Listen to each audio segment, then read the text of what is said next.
arroz japonês cozido e bem quente, um pouquinho de shoyu,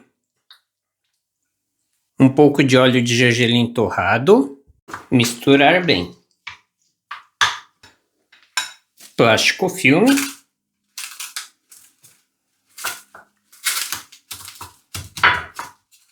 Um pouco do nosso arroz, espalhar pelas laterais, pedaço de queijo, presunto e queijo. Tampar com o resto do arroz. Agora é só fechar.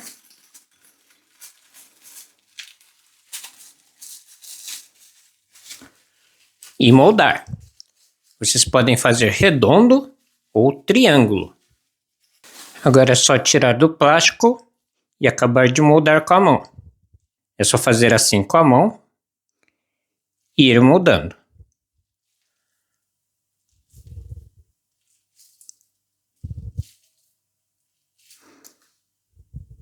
Polvilhar um pouco de amido de milho.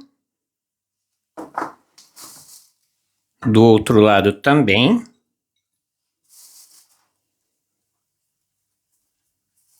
Um pouco de manteiga.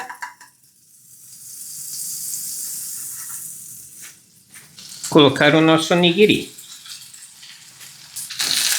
Só virar.